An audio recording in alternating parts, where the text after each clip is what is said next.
Yes, we are now live. Hi, everybody. Wait. I gotta find the camera here. Okay.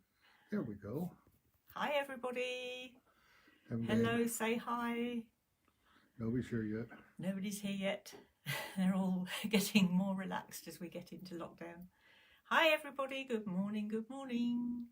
Say hi if you're here. Then we know you're here and we know that we're going out live. We got 5 now. Fantastic. Yep, we'll wait for a few people to join us. It's been fantastic to see people's pictures this week, all getting on really great with making squares and joining them together. And if you haven't started yet, don't worry, because the video is still there and you can always go back to it. We got 10. Hi, everybody. Who's here? Nobody yet. Okay. Nobody's saying anything. Nobody's saying anything. Good morning, everybody. Oh, there we go. Where are you? What have you been doing? Have you been having a fun time? Who have we got here? Hi. They're all too quiet and shy this morning. They're quiet and shy. Quiet and shy.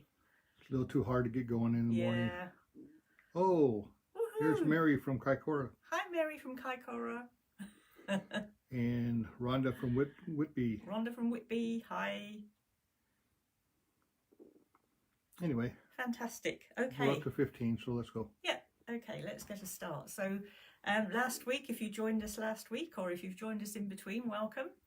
I'm Sheila Christensen. The voice behind the camera is Carl. We might have to show you in a minute. I threatened to show his painty t-shirt because he's got his badge of honour on because he was painting all last week. Lovely. There, we just showed them. So now they know. Okay, now they can. Their Linda Burke curiosity is here with us. Answered. Hi. And yeah, so last week I got up to the point of showing you how to cut all your pieces, sew your 1/4 inch seams and join your vertical sashings on. So this week we're going to work on our horizontal sashings. This is somewhere where a lot of beginners like to race ahead and then their quilt doesn't come out straight and they wonder why.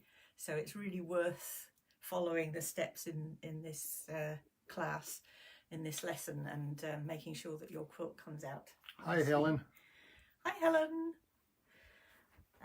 So what I'm going to show you is I've got all my rows together, and you can see I've got labels on because I like to keep track of where I am. Actually, when I'm sewing my rows together, I usually put a little pin in my top left corner.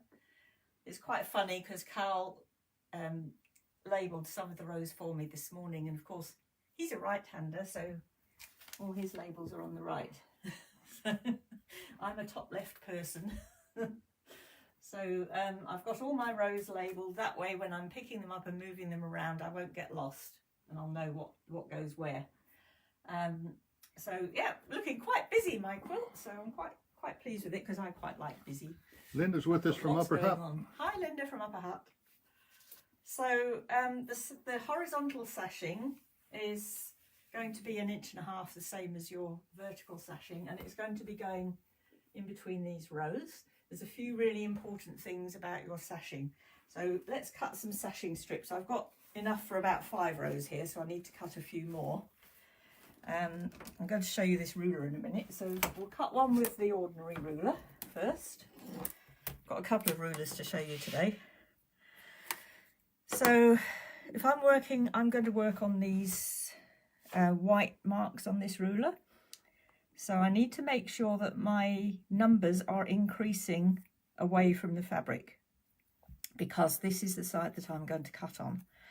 So I need 1.5 inch strip, and my strip is actually nice and neat on the end, so I'm not going to tidy that up today because it's already tidy. I'm going to put the 1.5 inches on the edge of the fabric, and I've got my ruler overhanging a little bit here, so I'm starting a little bit before the fabric, push through, and I've got a strip. So I think you've got about 20 strips to cut like this, so you just work your way along cutting more strips. And I'm going to show you this ruler because this is my lovely ruler I love. This is the Stripology Stripology ruler. They do them in different sizes and so on. I'm lining up this bottom line against my fold here. If you remember actually no, I'm not going to line that line up, I'm going to line this line up. I need a little bit of space to get my cutter in here. So this ruler has got slots at 1/2 inch intervals, and it also has little marks, so you can see it's got a star for 1.5 inch cuts and a square for 2.5 inch cuts, because those are quite common cuts to make. So I've lined it up here, and I've got a little bit extra on my left hand edge, so I'm going to cut on this 0 like that. Then I'm going to come along to the first star, cut there, the second star, cut there, and I can just keep working my way along the ruler. I think I do need one more, so I'll cut that one. There we go. So that makes a really quick job of, and accurate job of cutting strips. So if you've got a birthday coming up, that's a really good suggestion. So what we're going to do here is join our strips into a long row. Why are we going to do that? Well, each strip is not long enough to reach across a whole row, so we need to add to it. If we just add a piece to each one, we'll probably get all our seams happening in the same place. But if we do this, we'll just work along the row, and it'll be a bit more random. So it's a nice, easy way to do that.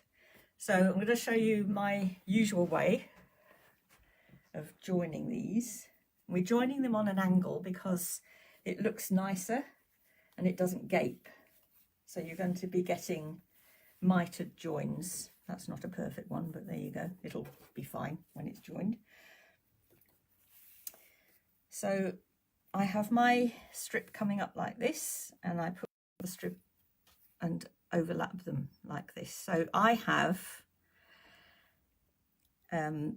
my bottom one right side up, my top one coming in. You can come in from, I'm coming in from the left on top, so right sides together. Or you can come in from the other Or side. you can come in from the other side. Let me just go and grab a pencil, which I forgot to get rid of. Do. You can use a pencil, you can use a marking pen. Oh, that's good. Moved all my pencils. There's one. Do. Oh, have a look at the garden. It's a nice sunny day today. I need to go the other side because of the cables. Sorry. Eek. Okay, are we ready again? So I've got my left over my right. So I go from my top left to my bottom right. And I'm going to line up this corner here and that corner there. And then I'm going to draw a line like that. Okay, so that means that if I sew on that line, when I fold it back, I'm going to get a nice straight join. So then I'm going to pop a pin in here and a pin in there. Let's go and sew that.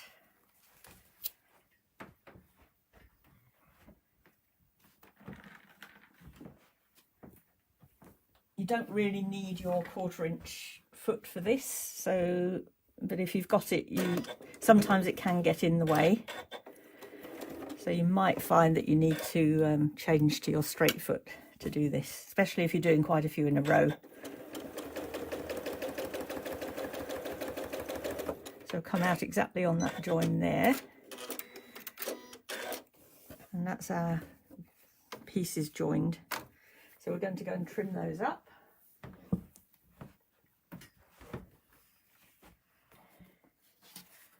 So we want to just keep about 1/4 inch. Obviously it's not particularly critical because we've already done the sewing. So I've put the 1/4 inch mark onto my stitching line there. I'll get rid of that. And I'm also going to cut off those little triangles, which you can do if you're a bit worried. You can put your ruler there.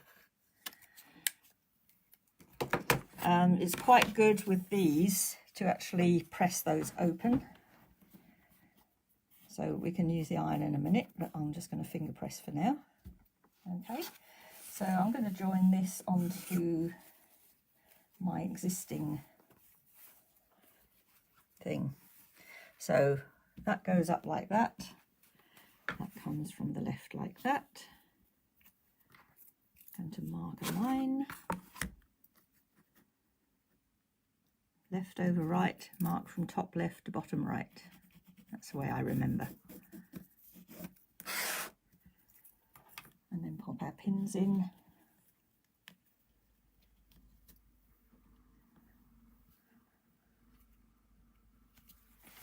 And we'll go and sew it.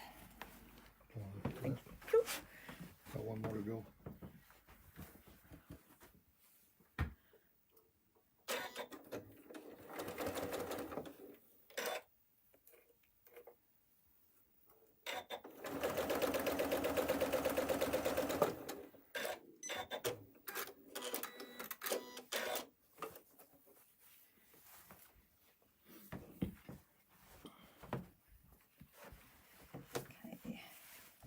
So we're going to put the 1/4 inch mark on there. Sorry, I'm going to cut with my left hand this time. Get rid of those. Just make sure my finger's not in the way. Okay. Now I'm going to show you. I've got another strip. I've saved that because I'm going to show you the magic ruler. Okay. Okay. So that works fine. I'm going to show you this other ruler that is designed for, can do this job. Really easy. So this is the folded corner clipper. We demonstrated this at the club and everybody was oohing and ahhing over it, so I'll show you how it works. So I'm going to put both of these strips right side up. These are where I want to join. Then I'm going to take this ruler and I'm going to put it with the bottom on the bottom of the strip like that, and making sure I'm going to be cutting off my selvage because I don't want any selvage in there. Cut up like that and across like that. Okay. Take this top one, fold it down like that. Okay, so you take the top one, fold it down. Ooh, ah, clever, eh? No trimming to do afterwards. This is great if you're doing something like a jelly roll race when you're joining 40 strips, or making loads of sashing, or making a lot of binding, joining your binding at the ends as well. So now I'm actually going to sew a 1/4 inch seam.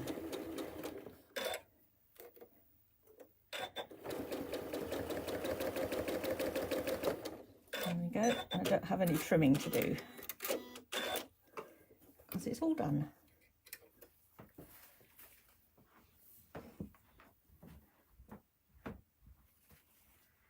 And I'm just going to press that open. There we go. So now I've got a nice long strip of sashing. Very clever, isn't it, Carrie? It's great. It's actually a folded corner clipper tool, and I haven't used it for folding corners yet, so I will have to investigate because this is the main use I've found so far. Not going to iron those, huh? No, not at the moment. Okay, so what I need to do is join a piece of sashing onto the bottom of all of the top 8 of my 9 rows. The last one will have border on the bottom, which is wider. But the important thing to do is make sure all of your sashing pieces are exactly the same length, because if they're different, then your quilt is going to go wobbly. So what you don't do is you don't just sew it on and hope for the best. Okay, so we're going to cut it to length. Usually you'll want to measure, so I'll just take I mean, I know that mine are more or less the same length, so I'm just going to take one of them.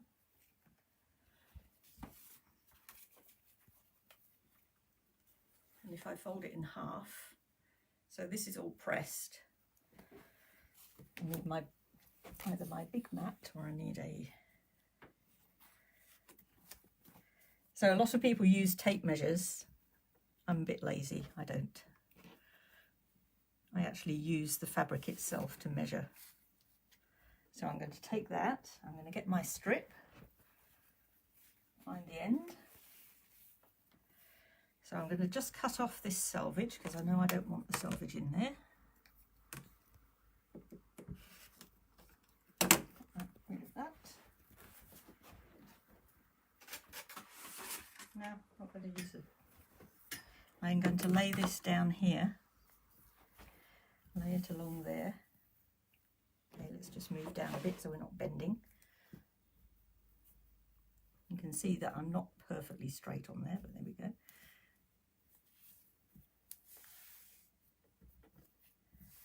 Make sure those are lined up with each other. Fold it at the same fold. So I've got my folds lined up.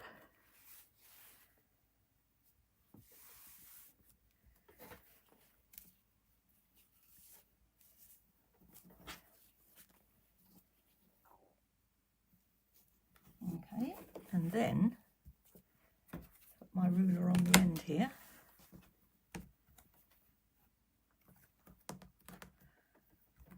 And that way I know they're both the same length.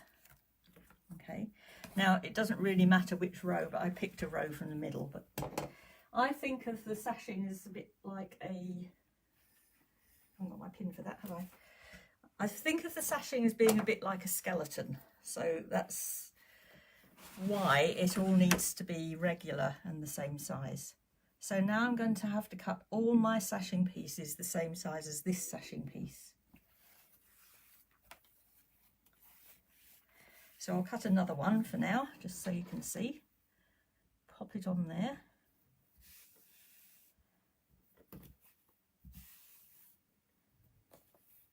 Fold it at exactly the same place. Smooth it out.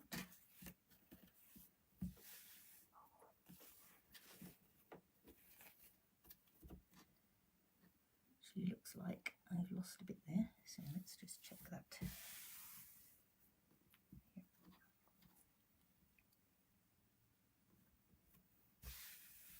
There we go.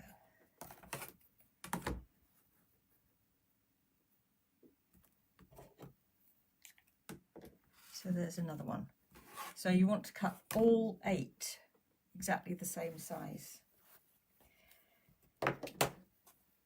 And I'm going to finger press that fold because I'm going to use that in a minute. That's number 4. Let's take row 1.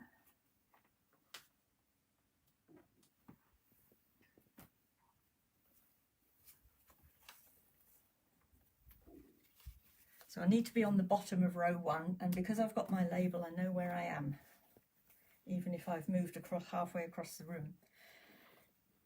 So I'm going to do fold in half, find that centre point and give it a little finger press.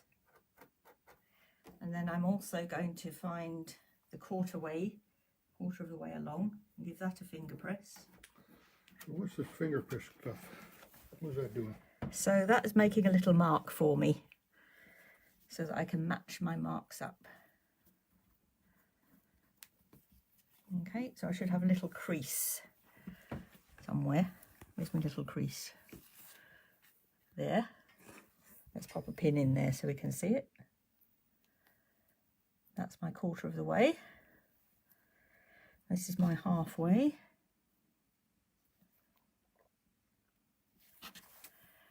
This is my 3/4 of the way. Okay, so maybe I will give this a little press because it's a bit funky looking.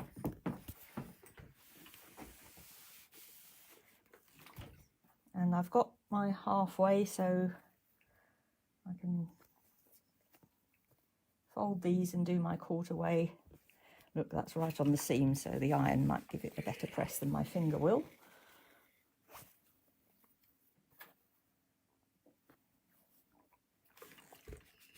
Yeah, okay. Now we've got some reference points for pinning.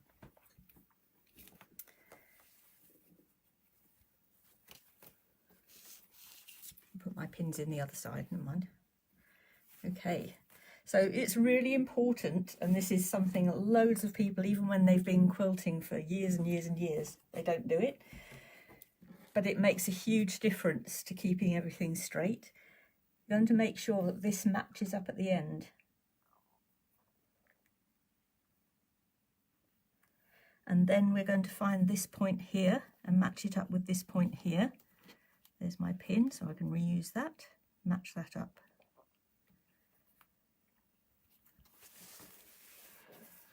Then we're going to find our middle point and we're going to match those up.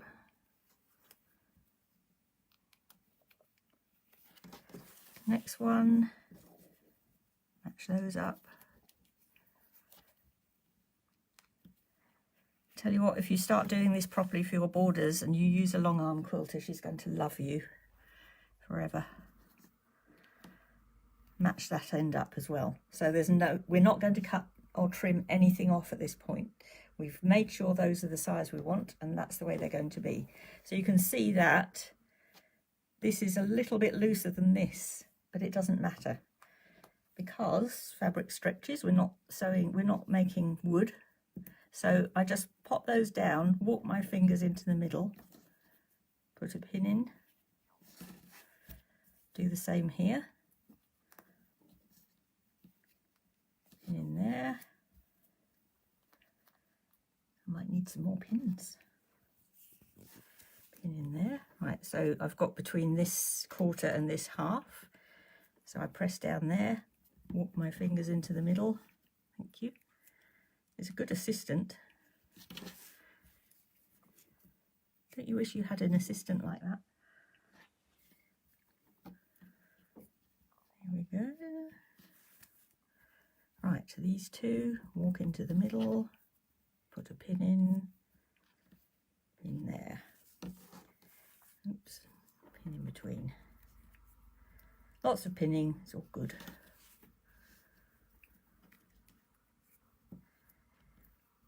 Pin.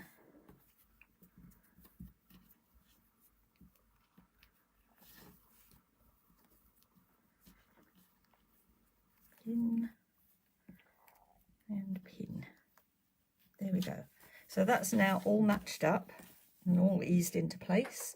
And when I sew it, I'm not going to know if one's slightly bigger than the other, but these sashings are all going to be exactly the same. So let's go and sew this one, because then I'll show you how we're going to join the other side on.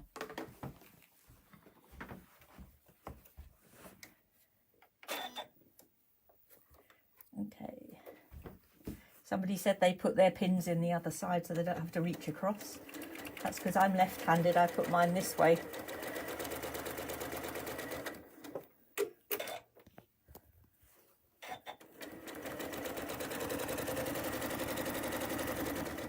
Just going to make sure that my seams stay flat as I'm sewing. Thank you. So you get them back again.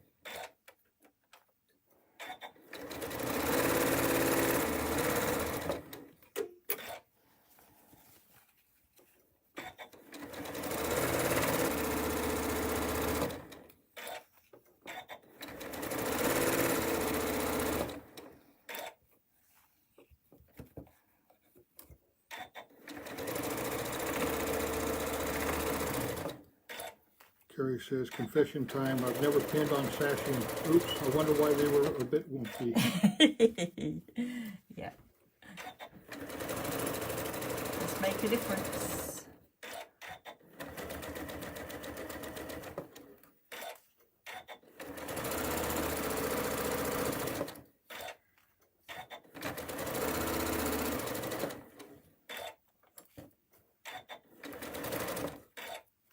Nearly there.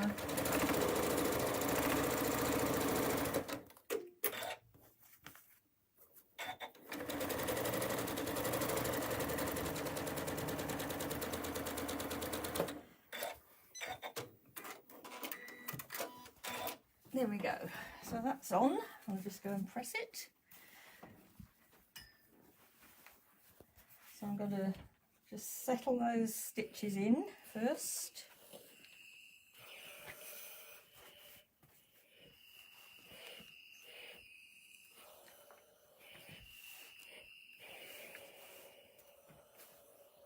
And then press it back. You can do it the other way up if you want to. It's completely up to you. If you've got a light sashing, it's probably good to press towards your blocks instead of towards your sashing. But this is a metallic, so nothing's going to show through this one.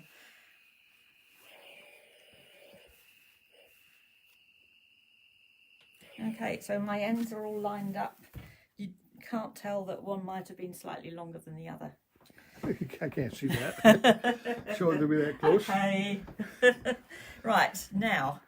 Repeat that one more time that you just did. You can't tell that one might have been started slightly longer than the other. Nobody will ever know. I'm going to get my row 2. So, to join our next row on, it's quite nice if we can make this line up opposite. So there's a way to do that. And again, a pencil, or if you've got one of those friction markers, you can use that. So I put my ruler right along this seam here. As long as I can stay in my 1/4 inch seam allowance, it doesn't matter if I use a pencil or even a biro. Make a little mark. And I'm going to do it that way because I like pushing it against the seam so I know I'm there. Make a little mark. Okay, so we're going to do that all the way along. Ta-da, we need to speed up the video, Cal. Sing a song. That's the one. That's old Tony Hart, isn't it? No, that's Countdown. No. What have you all been doing this weekend? Did you know it was the weekend? Have you gone crazy yet? We have. Has anybody been we watched Jacob on Saturday night. It's free on YouTube. They're putting one musical. Oh, Joseph. We watched Joseph. Yeah, not Jacob. Joseph. I don't think it's on anymore. I think it's now Jesus Christ Superstar. Oh, okay. I thought they were changing it over on Fridays or something. I don't know. I just read something. I don't know if it's right. Yeah. Right, wrong, or indifferent. Anyway, they're putting all the Andrew Lloyd Webber musicals on free. What's it called? The Show Must Go On. If you look that up, you'll find them. On YouTube. Yeah. Okay, now, where are we? Pins. Get them? Yep, got them. So we've got all our... Never mind. Are you Go there? ahead. Yep. Okay, so row number 2. Fold it over. So now we can mark, match our seams up with our marks. No, too much work. Stain the house. What's that? That's what Karen did. Too much work. Yeah, she stained her house. Oh no, that's too much work. How come you had stain? So I've matched this end up here, and you can see I've got a bit of a wobble here, so it just means I need to put more pins in. So I did something wrong in my cutting or my sewing. But it's okay, we can deal with that.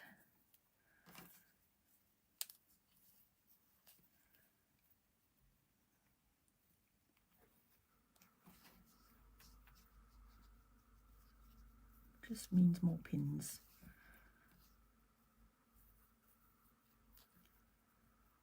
we go. Right, let's match the next one up.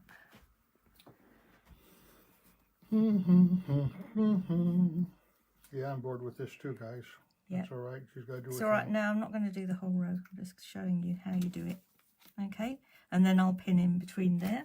So I'll work all the way along, just matching those up.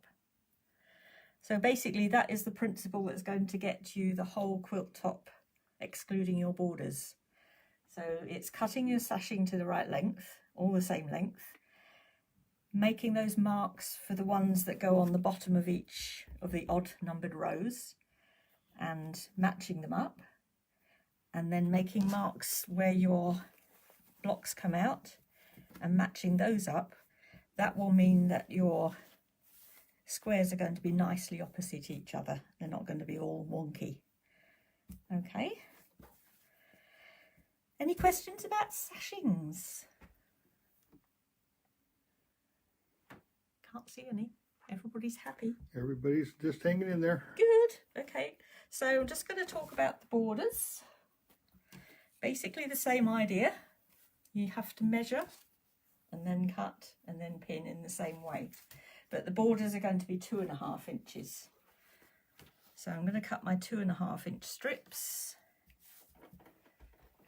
Here's my fancy ruler.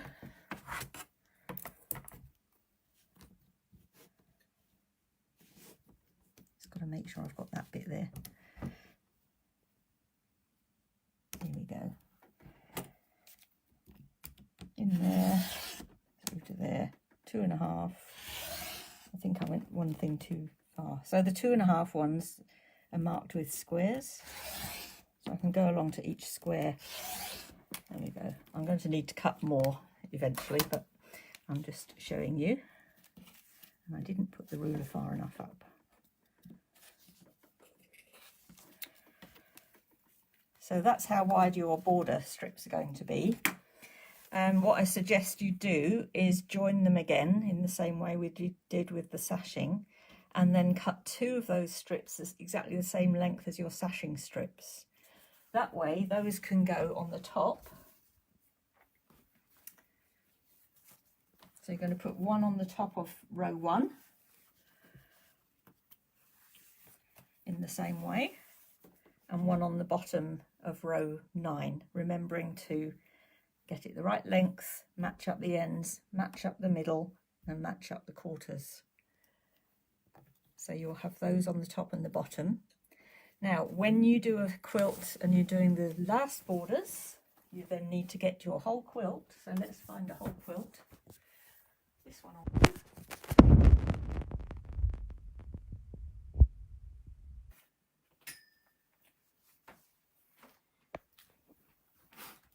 Lots and lots of pins in the way here.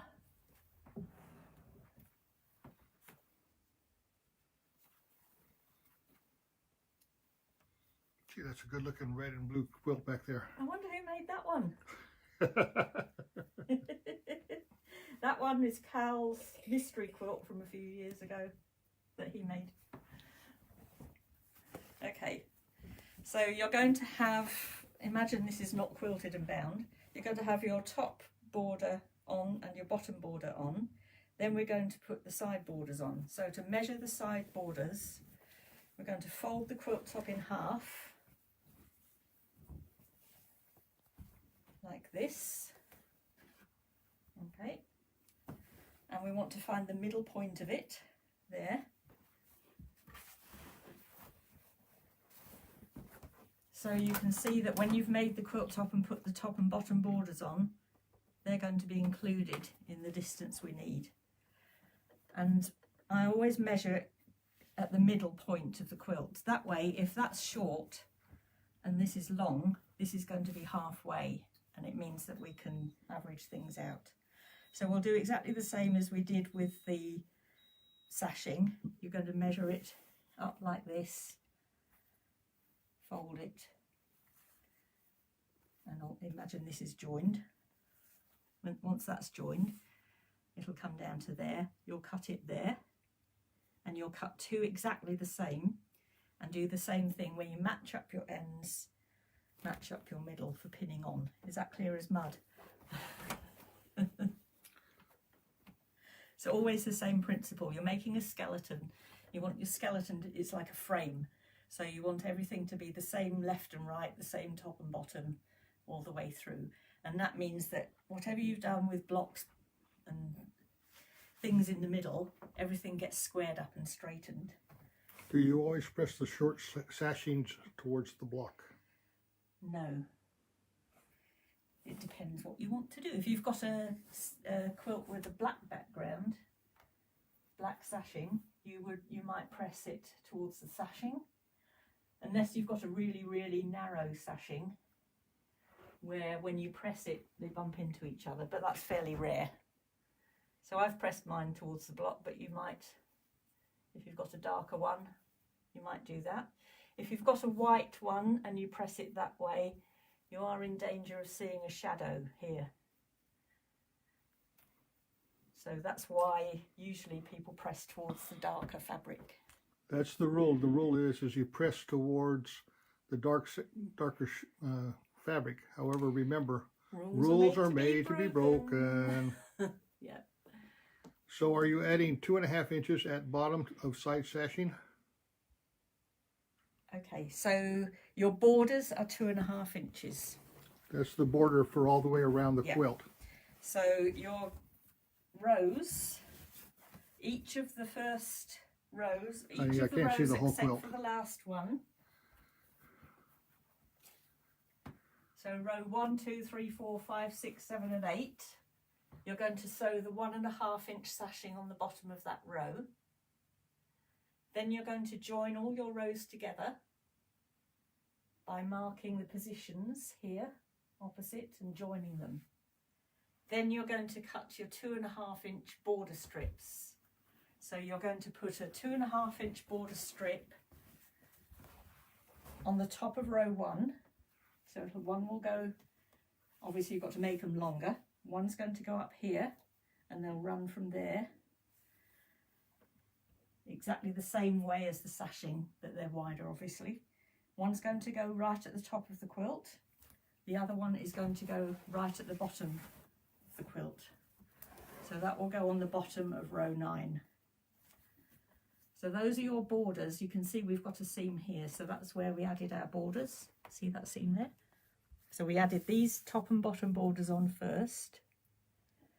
And then once we've done that, we then measure all the way from there up through the middle of the quilt to the top. We cut 2 border strips that length, and those go on the right and on the left. And once you've done that, you've got a complete quilt top. So in the notes that I'm going to put after the class, you've got diagrams that show you how those fit together. Mary says, got it. Thank you. Okay, good.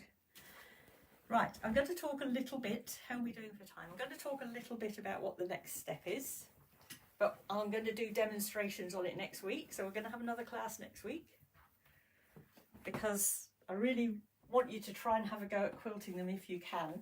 Obviously, most of the time we can just pop down the quilt shop and buy a backing fabric, but you might not be able to. So if you don't have any, backing fabrics are wider. I do tend to have leftovers often from quilts that I've done before. So backing fabric is usually like this wide, 108 inches wide. This is the way it's been cut. It's this wide. This is from a quilt, obviously, that I've done before. So it means that you only need one piece to back your fabric, to back your quilt. But if you've got fabric that you've collected, you can piece it together and make a backing for your quilt. I wonder if I've got anything I've made a backing for. Oh, it's on the back of mine. Yes, we do, don't we? Well, this was a bit of a fancy one. Yeah. I actually did a pattern for the back of this quilt. So Carl's quilt has a pieced backing. So many pins. You're going to put all those up there. I know. We'll get there. So here's Carl's mystery quilt. Should we take it in the... No, we'll just... Yeah, we can. It's probably charged up fine. Okay. Go to the other room. Yep. Let's take it into the other room and we can show you properly. And as we go walking through the hallway. Through the newly painted hall. Isn't that beautiful? Isn't it lovely? Where are we going? Over here. Wherever you want. Yeah. So this is my big design wall here. Tell your husband you have to have a design wall. It's 8 foot by 8 foot. And find a place in the house that it goes. So here's his quilt. I'm going to just pin up. And you've seen the front of it, but this is the back.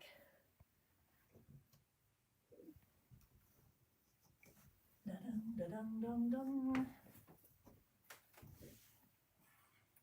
Isn't that lovely?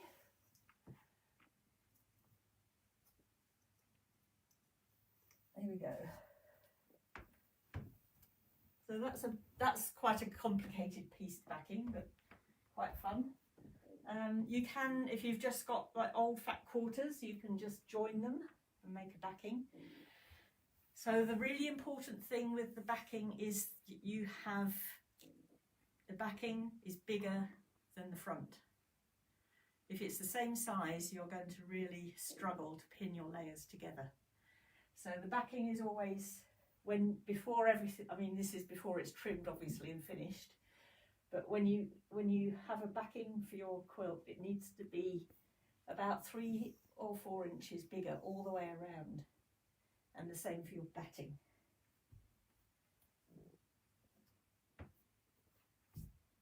So yeah, so you can join pieces together to make a backing. Notice a little step stool in the corner. That's because she's really short. I can't reach the top of my wall. So when I'm doing a big quilt, I have to get right to the top. Does anybody want? So to make one of these, I went to Mitre 10 and I said, I want that sort of board that you can put pins in over and over again that they use for bulletin boards. And they went, oh yeah, we know. I think it's Pinex, but I'm not sure what the actual board is. Then we covered it with flannel. We have extra wide flannel, so that's what I used. You can also buy flannel sheets. So Carl covered each of the boards, and it's basically just stapled and duct taped at the back. I think it's stapled.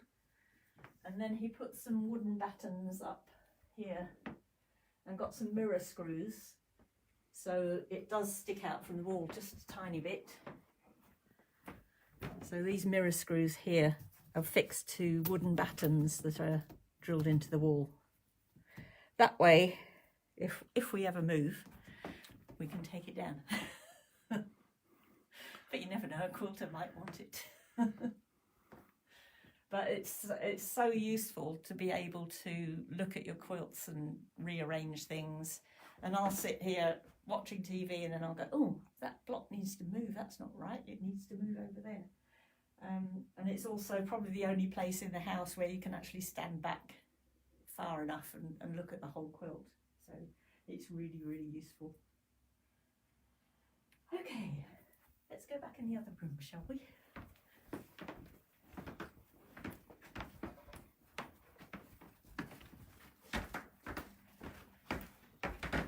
What do you do with your extra quilts? You go like that. Grandkids, women's refuge. There's what's the other place? The Kiwi Kids, Cozy Kiwi Kids. That's who Aotearoa quilters donate their quilts to, because often those quilts are the only new thing some kids have ever had.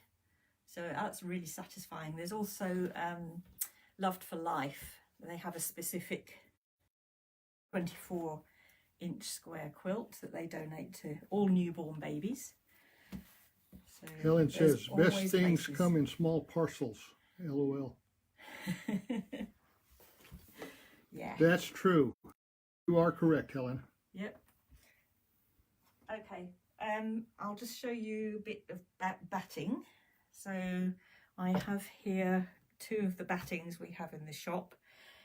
This one is the cotton. This is the one we probably sell 90% of the time, 80% of the time maybe.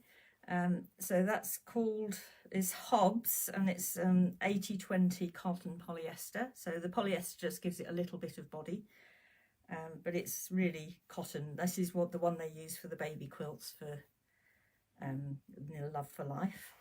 I like to use it as well. It's nice to quilt through. It's a nice feel. There is a polyester batting as well, the Hobbs poly, which I don't have here because I personally don't really use it, but it is very useful for charity quilts. Any quilt that's going to get chucked in the washing machine all the time because it dries really quickly. But it doesn't really keep you as warm, I don't think. So I like the feel of the cotton best. But actually the one I use whenever I make a quilt that I know is going to go on our bed is the wool, and this is the Hobbs wool. So that's 100% wool. It is washable. I have washed quilts with it, no problem at all.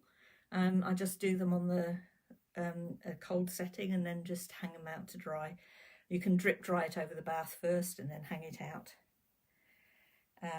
It's lovely and warm in the winter, but it's lightweight and it feels cool in the summer as well, so it works winter and summer. But it is a little more expensive, so besties, that one's for. So what I'm going to do next week. Brenda says Love for Life quilts are 24 inches square. It's Yes. a great organization. Yeah, so it's loved and then number 4 life. You can go on there and it's a really nice way to use up bits of fabric or try out different techniques, because you can do any design you like. They do have a standard that they show you, which is squares with a border, but you can make a quilt however you want, whatever design you like, and they donate those to all mothers of newborn babies in the Wairarapa. They've got chapters in different parts of the country. And they have a little applique heart and love or araha on the quilt. Yeah, really, really lovely. What brand is the batting? This is Hobbs, Hobbs. There's lots of them out there, isn't there? There are a lot of brands of batting. If you're not in New Zealand, you might find different brands. In Australia, there's Matilda's Own. We do have Matilda's Own here as well.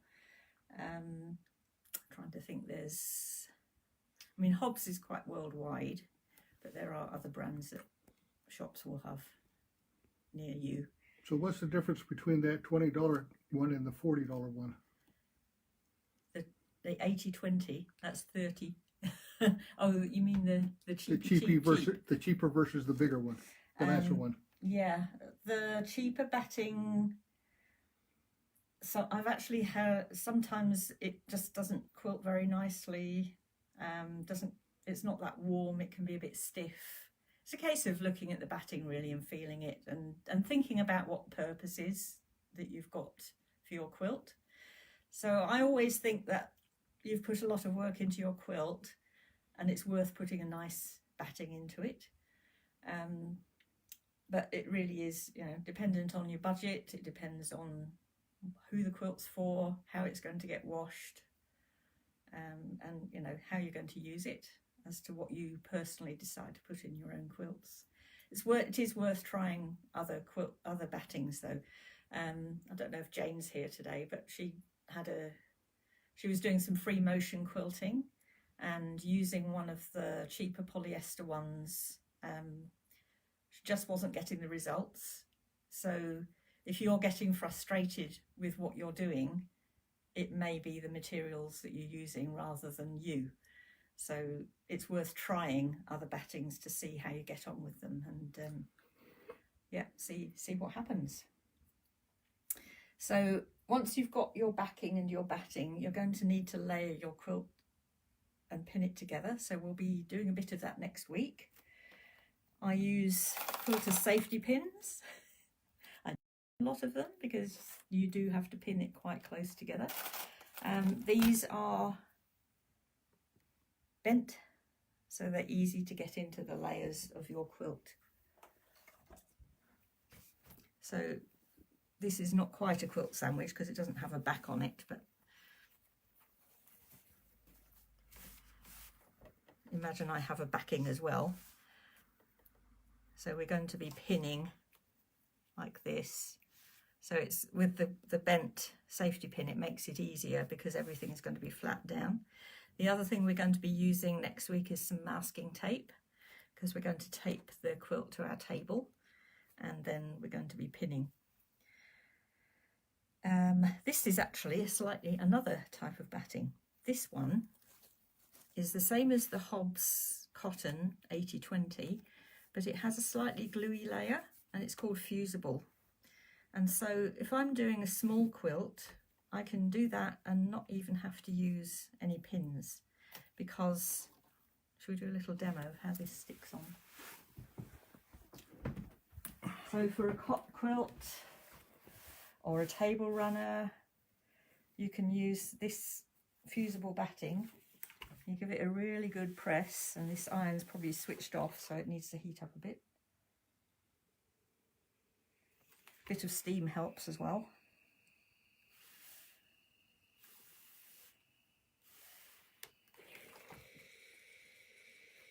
There you go, so it sticks. And then it's really easy to do the quilting because you don't have to dodge any pins, you don't have to do any pinning. And if you do it wrong and you get a crease, all you do, pull it back like that, put it back down again, press it again.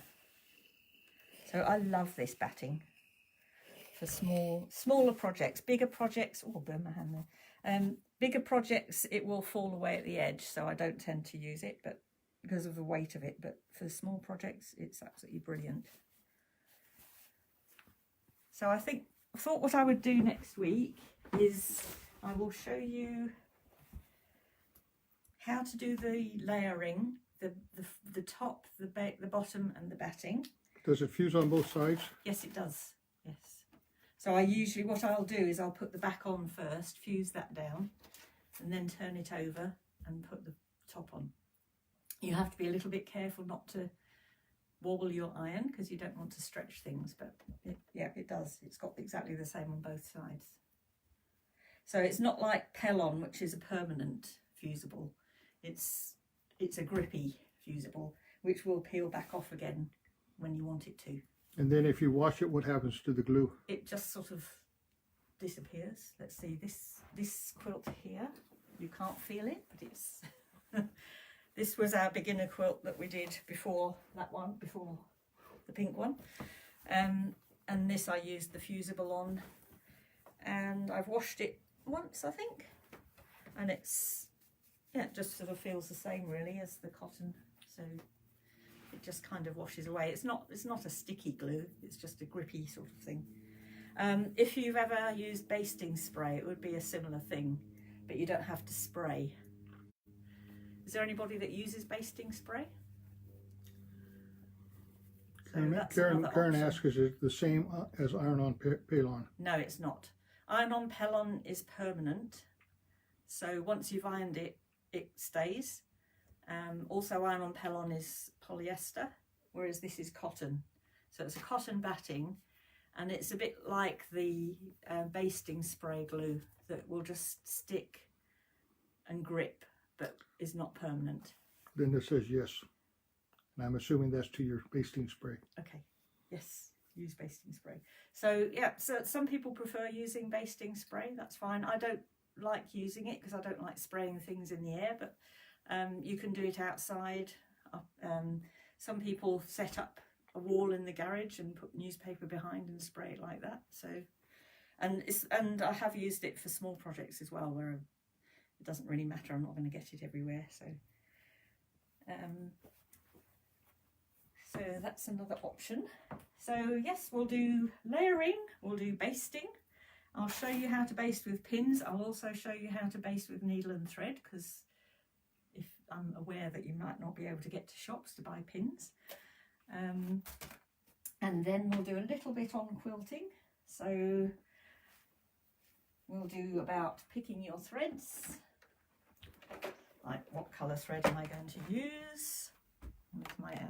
That's my blues and greens. That's only one drawer of That's about one 10. drawer. No, 2. 3. 2. This is my cool colours, and I've got a warm colours, and then I've got that drawer which has got my neutrals in. I didn't show them this one, did I? Showed the triangle people. So that's all my neutral threads for piecing mainly. So we'll be having a look at how to choose a colour of thread, and then we'll do a little bit of a demonstration on actual machine quilting as well. So there we go. Thank you all for coming very much, and hope you enjoy your week. Look forward to seeing all your quilt tops. It's been really great, fun to have a look, and don't forget we'll be here as well on Thursday doing triangles. So we'll see you next week. Bye everybody. Bye. Bye.